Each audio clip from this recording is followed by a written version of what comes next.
Welcome to the Supply Chain Careers Leadership Podcast, and I'm your host, Chris Gaffney, and I'll be joined by my co-hosts, Mike Ogle and Rodney Apple. We're excited in this series to talk about a number of key impact areas for leadership and development for supply chain professionals, students, and employees.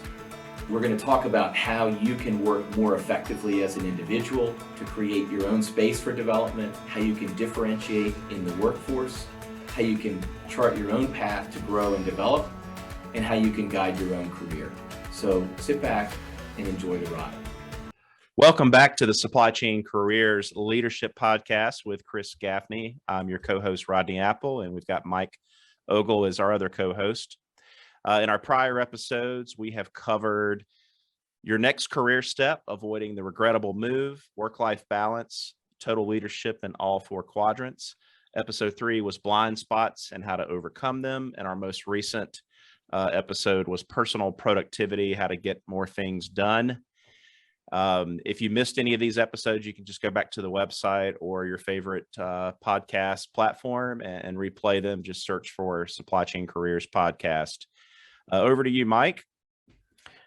All right. Well, thank you, Rodney and Chris. So how does this particular topic on collaboration fit into the leadership series at this point?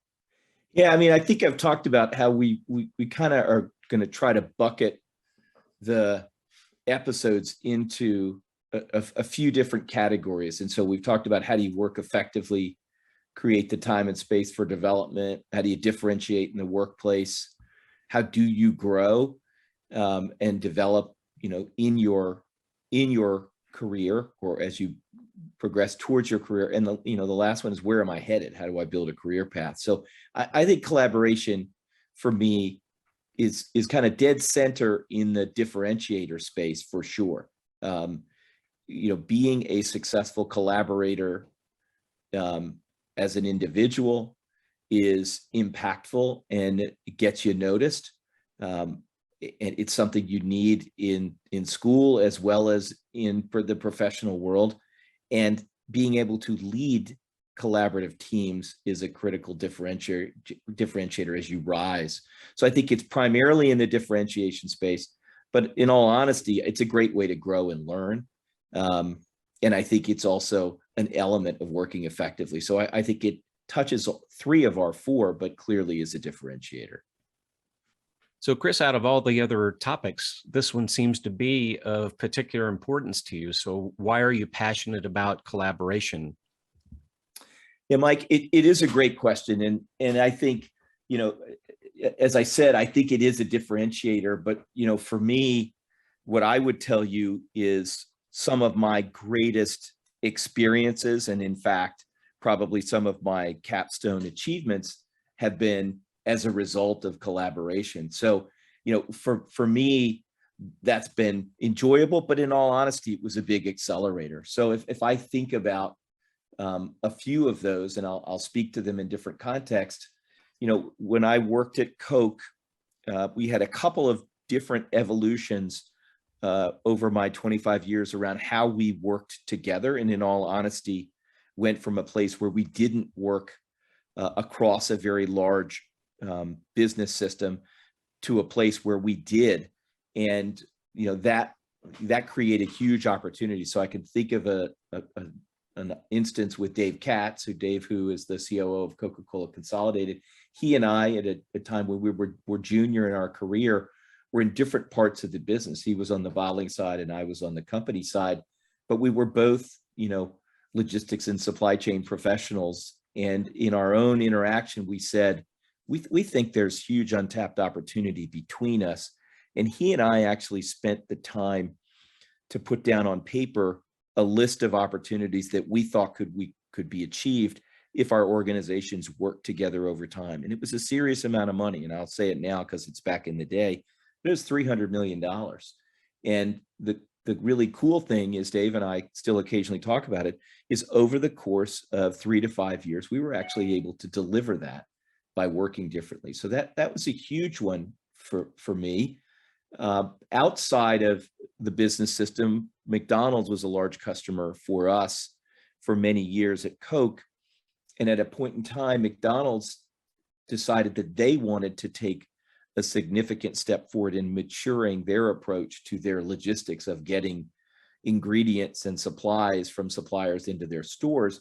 And they actually brought together members of their community, their distributors, some key suppliers, and some academics, as a matter of fact. There were folks from, at the time, UT, Penn State, and MIT in there.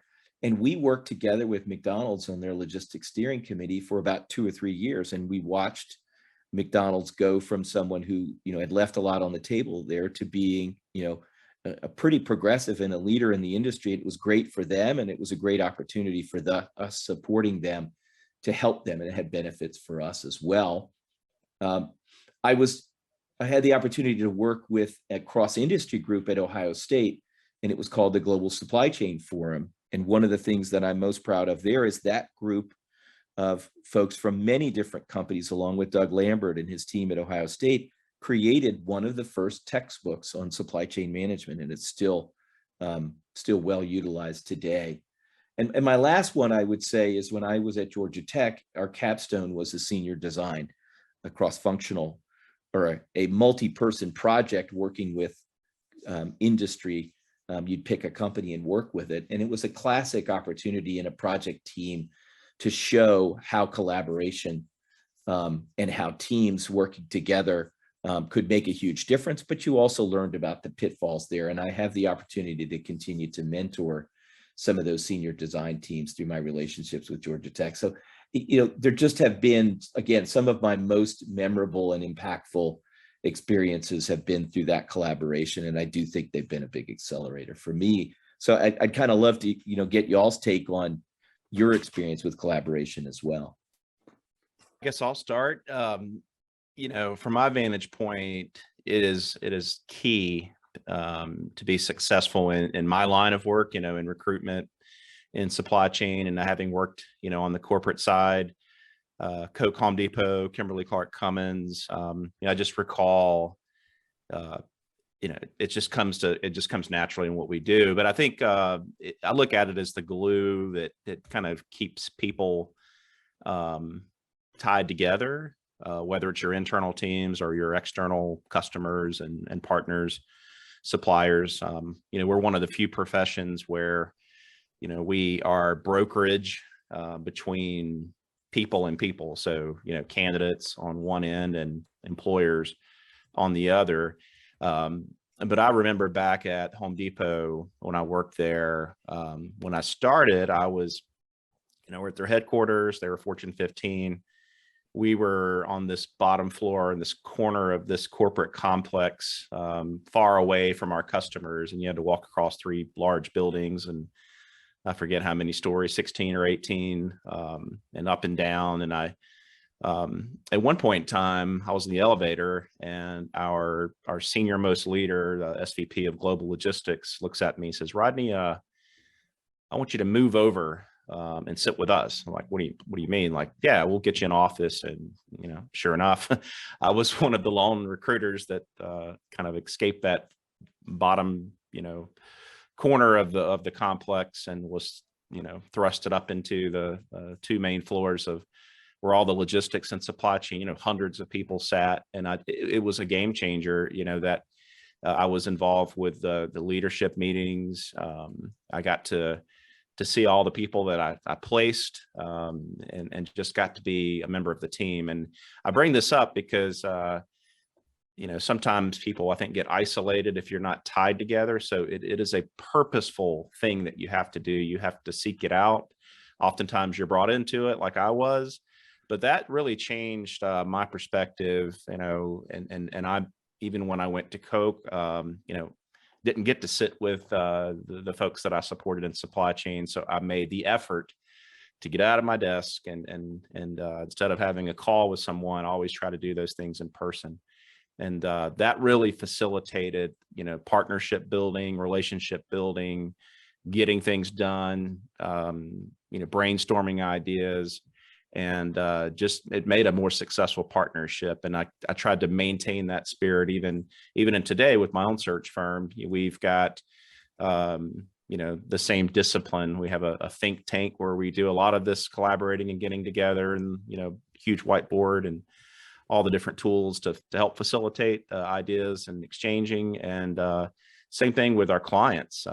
We strive to have those highly collaborative partnerships. And when we do, usually have a great experience. And I know that when we don't, when they hand something off and then they kind of go dark and they're not collaborative partners, that's when things can kind of get off the rails. So that's my personal experience and perspective on collaboration, and I think why it's so important in not just what I do, but in business in general.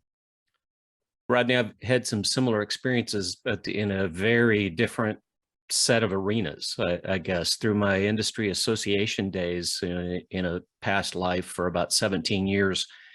Then I managed a lot of projects, dealt with a variety of industry groups, from national to international standards groups.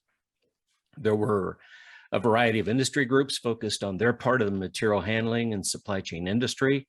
I'd say particularly on the solution side of different vendors getting together that had their area of solutions that were going into different parts of the industry. But the thing that I really got a great education on, there were so many different personalities and motivations that you had a chance to learn from. You really have to become a great reader of the room over time and be able to understand and accept so many different perspectives that were out there, but always being able to keep your eye on the prize, especially when you're trying to lead a team towards a solution. You keep your eye on the prize and move everybody to try to achieve some improvements, that works really for the big picture, the industry, the companies, but you also do have to keep your eye on the individuals, because if you tend to completely shut somebody out or a company out or whatever it may be, and you're not keeping an eye on that everybody's winning rather than you win and others lose, like so many things in supply chain, you'd really have to have somewhat of a balanced scorecard overall and keep your eye on all those different pieces, because if you don't, it can bite you really hard if you establish the wrong kind of reputation, either whether it's internal or external. And then I'd say on the academic side, when I was wearing that hat off and on through the years, you tend to have a lot of lone wolves acting for their own self-interest on the academic side, but you also do end up having opportunities for teamwork and collaborative research and papers and all those kinds of things. So things could really turn very strongly positive when you had that type of common goal that you're working on. And then the only other piece that I would put in here is I had a really great opportunity for a couple of years to manage senior design teams and work on a team of other advisors and leaders of senior design teams. And you had to provide a tremendous amount of guidance to students in how they work and play well with each other on teams. So you see this collaboration and you see the level of achievement that if they started to get it and they understood what it took to collaborate and truly communicate well and keep their eye on the prize and keep moving towards it, that what you could achieve was really surprising and very rewarding. Good stuff, Mike. Hey, so Chris, when you look at collaboration, and I do think it's like any kind of skill, it's something that you try to improve upon. But this is, from my vantage point, it's an art and it's a science, right? Can you share your perspective on that piece, like the art part of it, the science, because there's definitely some discipline to it, and then there's some things you kind of feel out over time. What are your thoughts on that? Yeah, I mean, I definitely will start with the art piece of it, and I think Mike hit it, and that was some fabulous examples for both of you. But Mike, in particular, not only the examples, but I can hear it in your voice. It's an emotional thing when you see it done well, and I think one of the most important pieces of that, the art of it, is having folks see the greater good and the long play. And Mike, you talk about those industry associations. In many cases, you're being very selfless in trying to take a practice forward, a craft, and it's not for your immediate benefit, right? And so I think that's part of it. But I think there's so many elements of it. And, Mike, you also said there are settings where people work individually, but the reality is particularly in the industry side of things, most work requires the help of others, right? And so you can either be in a place where you need help, or you can be in a place where someone says, I need you to be part of this effort in order for us to be successful. So, there's different dimensions of where you play in collaboration. So I think if I get into some of the other elements of the art piece of it, it's about give and take, right? You're in any situation like this where you've got multiple players involved in, as Mike said, moving something forward. There are times when you might have to lead, and there may times when you may have to follow. There are times when your perspective is offered but may not be taken, but you still got to stay on the bus. I think that's hard for any individual, in a competitive situation, but it's important because it's not always going to be your way. I mean, the essence of this is there's value in having those different perspectives, as Mike talked about. And so I think the other piece of that art is, how do you make sure you get everybody comfortable bringing their whole self to the table? In many cases, you have folks who are quiet, and you got to find a way to make sure you don't lose that input, because that may be the most valuable input. So there's a lot of that soft side of it. I do think there's some philosophical pieces of it. Everyone in a collaborative environment has got to make a commitment and keep it, right? And so how do you get people to understand that element of it? And we've all had people on project teams who they're very either they've got short arms and they don't take on something, and you've got a few people rowing the whole boat, or you've got people who make commitments and are thumping their chest, but when you show up, they hadn't gotten anything done. So there's all kinds of elements around that dynamic. I do think it's about positive intent and trust. You're putting yourself out there, you're investing of your time in addition to, many other things you have to do. I was using this analogy with somebody I know real well, is in many cases, you're trying to bridge a gap in a collaborative effort. And, what I want to make sure in those settings is everybody feels like they've got to do a little more than their part. And if you can get everybody thinking like that, you can get a very challenging objective met. The only other thing I would say about the art of collaboration is it's not always a structured big project or program. It may be as simple as you're having lunch with somebody and they say, I'm really having trouble figuring this thing out.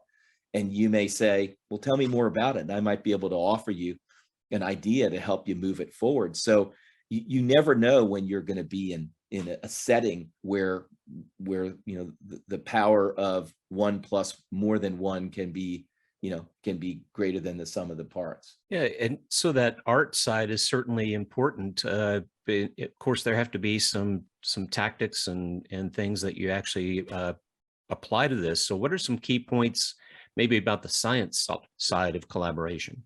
Yep. And I think that there's both sides of that fence, Mike.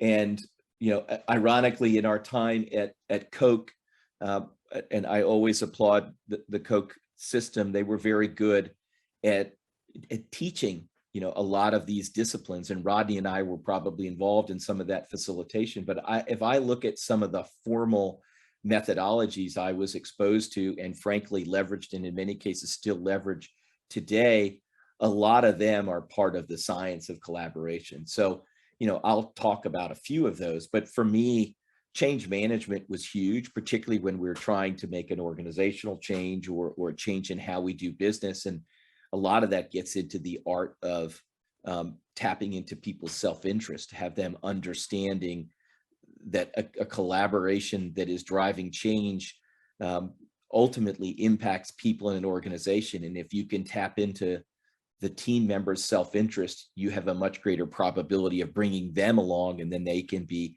advocates to a larger organization. So I think that's a big deal.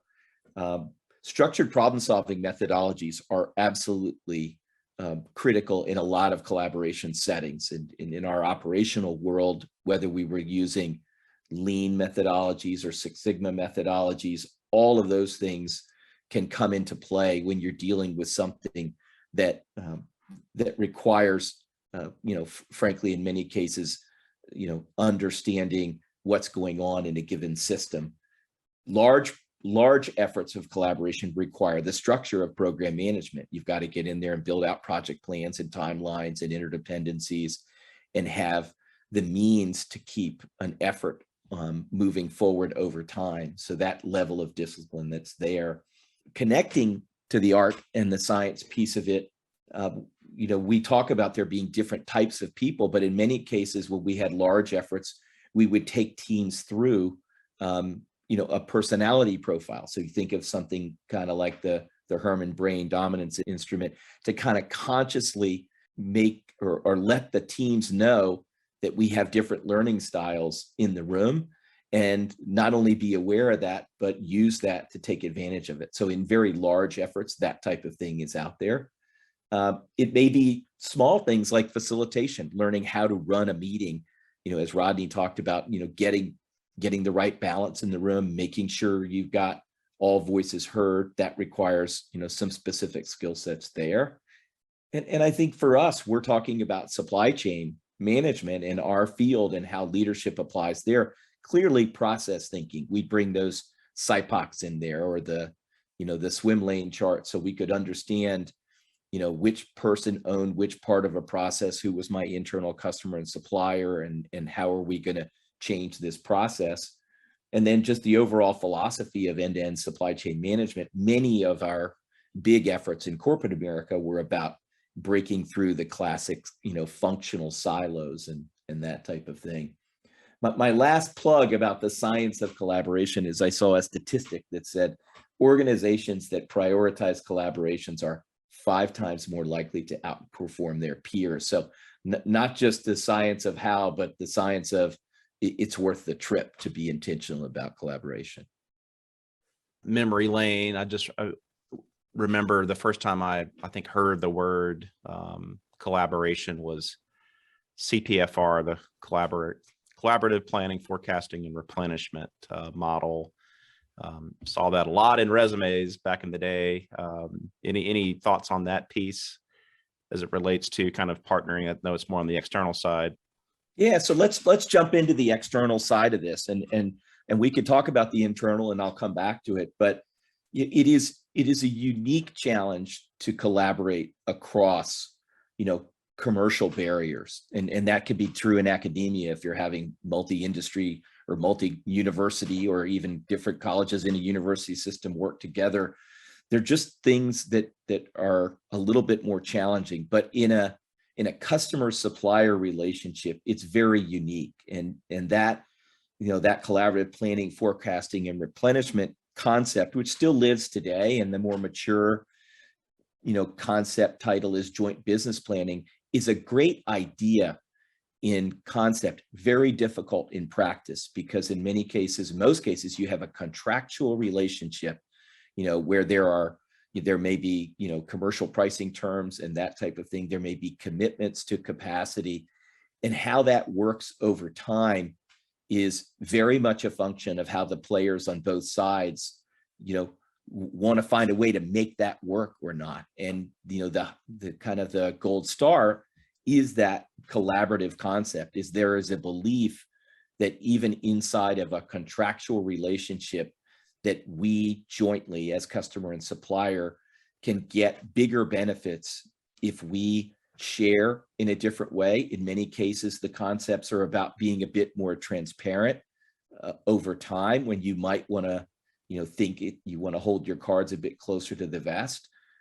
In many cases, you're trying to get multiple people in organizations working together. So it's not just the person who manages the relationship. We used to say, that bow tie, you want to take that bow tie, instead of having one-to-one relationship between a customer and supplier, flip that bow tie around and have many to many, so that the people in your organization who work in different functions know their peers. And, that to me, again, can result in some breakthrough results.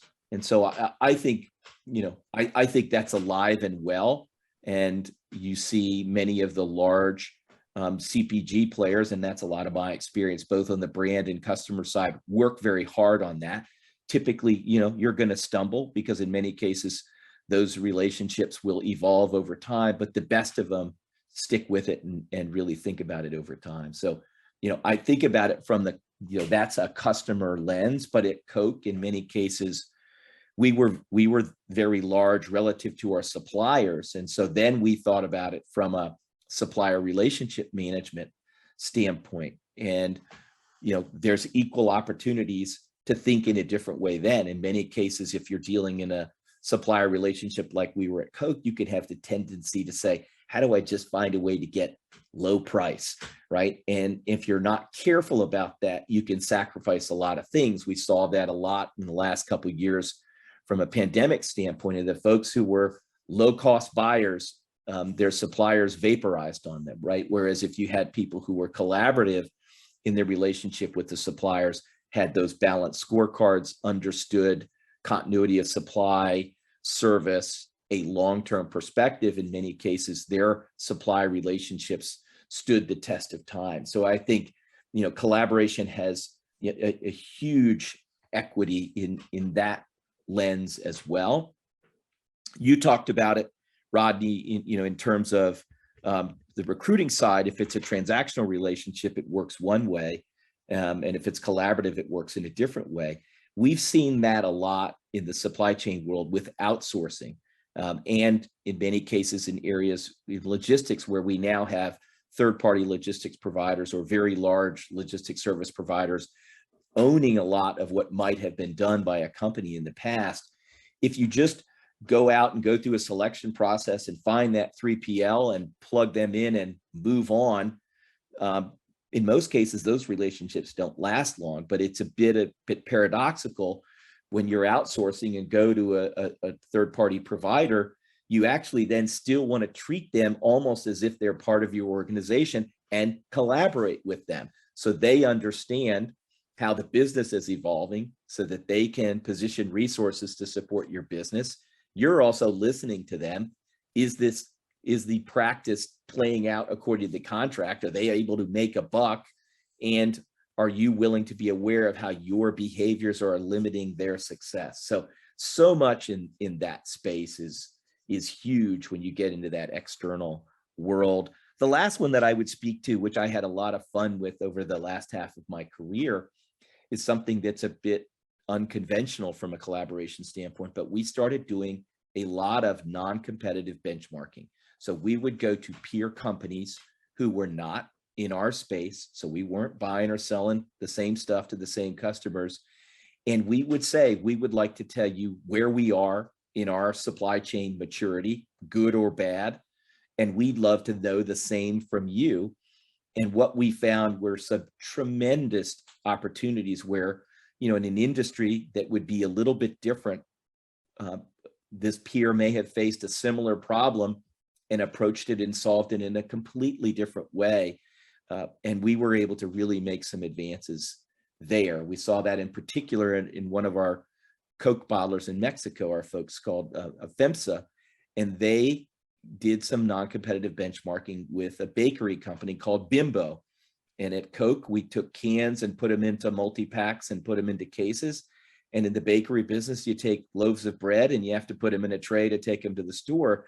And the material handling solution and technology that they used was completely different than what we did at Coca-Cola, but it was a paradigm shift in terms of how it worked. It required much less space in a production floor, and it just opened the eyes of some of our folks to say, we just never thought that we could do it that way. So as you can hear, I get fired up about a lot of that external collaboration and where it can take you.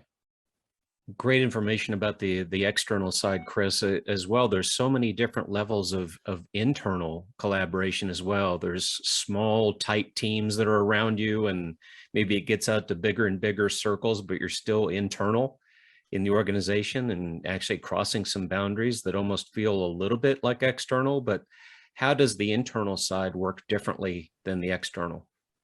Yeah, it's a great question, Mike. And as I thought about this topic, I originally said, well, the external side is tougher, but the internal collaboration can have its own challenges. And it obviously depends on how large a setting you're dealing with.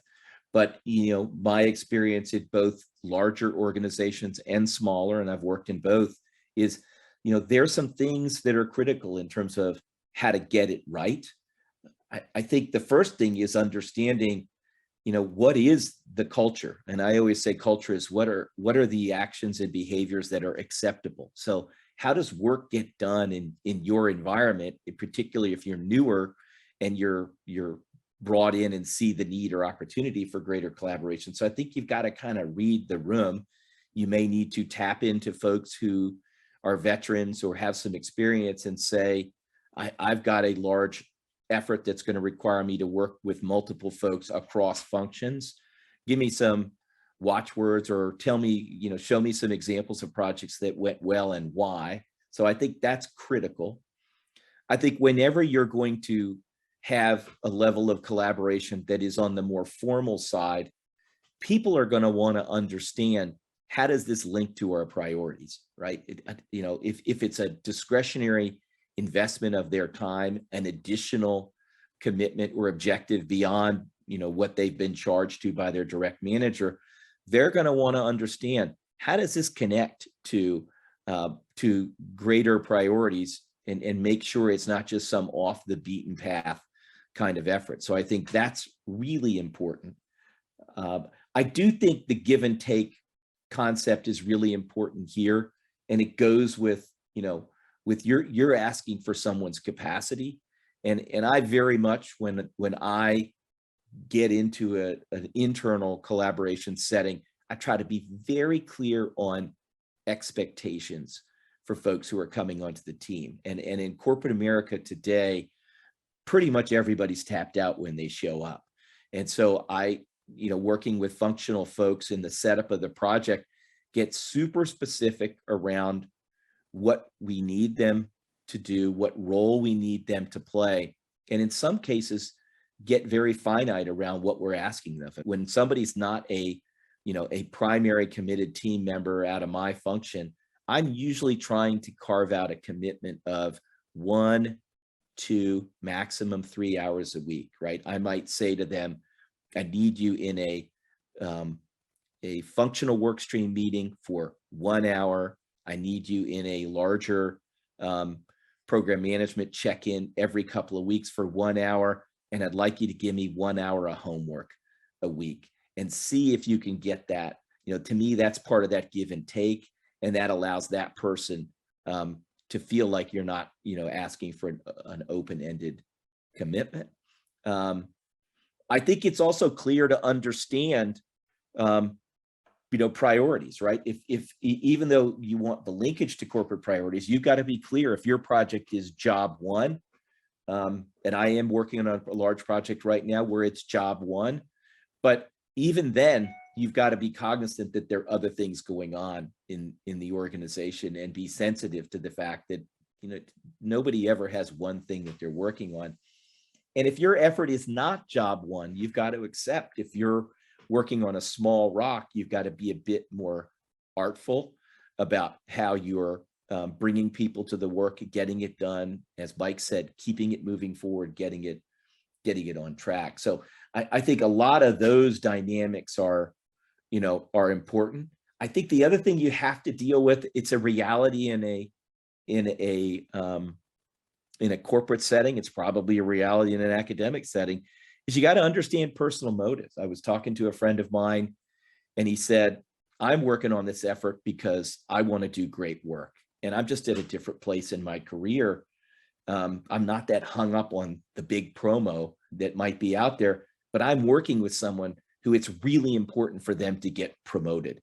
So if that's important, then I've got to set this work up either as something that will give them visibility by working on this project, and or it will allow them to demonstrate results that will help them, showcase their value, and or it'll allow them to grow and give them something that they need as part of their development plan to position, to that next promotion. And that's a little bit of that self-interest, right? The self-interest may not be the organization's going to perform better. It's going to be, this is an experience that will position you for something you want. So I think those are a few things. And I think the last thing that's important to me is how do you leverage your internal network in a larger organizations to help this collaboration get done?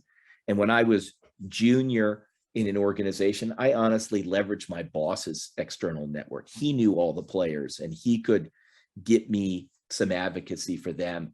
And later on in my career, as I had a bigger network, people would come to me and they'd say, I'm working on this project and I need somebody who can help me with this. And I said, go talk to this lady. She is our expert in that space. And if you're thoughtful about how you position it with her, she or someone on her team will pitch in on that. So thinking about how you navigate networks inside of organizations, I think is something that is specific to internal collaboration. As you were talking about that, it almost reminded me, I'd recently rewatched yet again, The Godfather. Yep. When they're asking for, I need to be able to be connected to your judges and the police and, these folks, I need your network, Godfather. There you go. I mean, it is what it is, Mike. So good stuff. All right. We're tapping into some good emotional chords here. So Chris, you've covered some of the benefits of collaboration and some of the how. Would like to shift gears. What have you seen, other people and companies do to kind of compensate for not being able to get together in the office? Obviously, that's driven a big push for folks that want work from home and hybrid type situations. So that's definitely impacted the way and the ability to collaborate. And I think even going back in time, you could look at how supply chains are now more global than ever. And then we've got all these challenges, a lot of it stemming from the pandemic with supply chain disruptions, making it even more critical to collaborate on a global basis with all the different moving parts and pieces. So just would love to hear your perspective and any advice you have to share on best practices for facilitating collaboration. Well, those who know me, I'm very much a people person. And when I worked at Coke, most of the time my office was the cafeteria because I could catch people as they were running by. So it was definitely a culture shock. And I will not forget the day I walked out of that office. The last meeting I had was a collaborative meeting with the supplier in the cafeteria. And I said, I think the show's getting ready to close here. And so and I'm glad we're getting back into the world now where things are moving along, depending on when you listen to this. But we're in a different place. But it really did show us a lot. I do think we all accept that virtual will be some element of how work gets done in the future, and it's just different. I would tell you that virtual collaboration requires a lot of discipline and process and follow-up. We originally thought when people are in a virtual world, they'd have a lot of extra time, but we end up finding they really don't. So you've got to be super careful about that. In a lot of our projects right now that are virtual, we literally do something we call homework in class.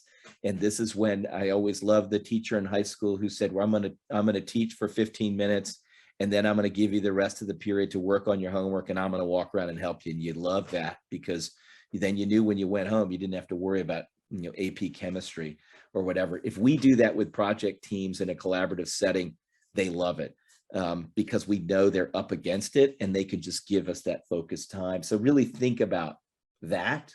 I think for me, when you're in larger collaborations where virtual or hybrid is in play, your program management disciplines are much more important. You've got to have somebody to help with that follow-up, clear the path and barrier and say, you've got 2 red items. What can we do to help you move that forward? So it really requires, if you're the owner of the effort, you've got to lean in for a lot of your support people. But I will say this, as we've started to travel again, some of the critical work of collaboration is really only best done live. And in all honesty, then it can't be hybrid. I'm not comfortable in a live setting. We've got 10 people in the room and 2 people up on the board.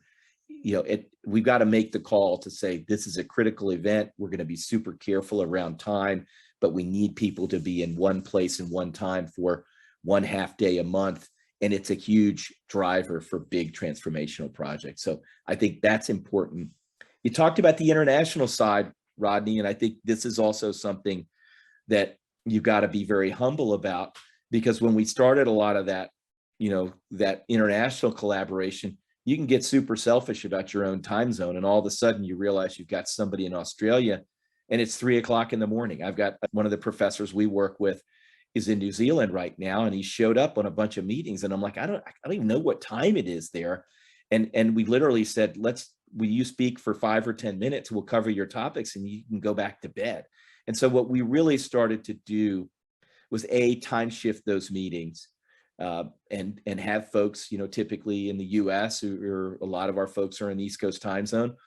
They had to be comfortable with some meetings that would occur at 7 o'clock in the morning or 7 o'clock in the evening, but also equal burden.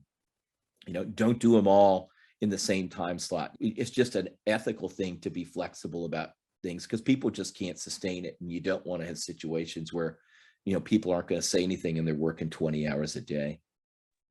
Anything to add, Chris, on working with other cultures, like maybe some best practices you picked up from over the years of traveling and around the globe?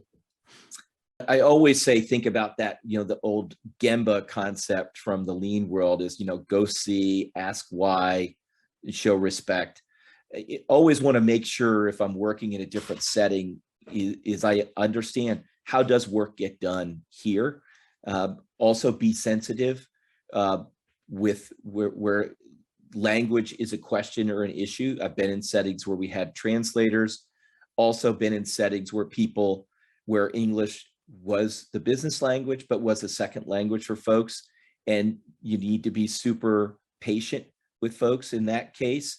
You don't want to have that be a gap or a barrier to inclusion, because the subject matter knowledge and experience may be just as important, but someone may not be as comfortable.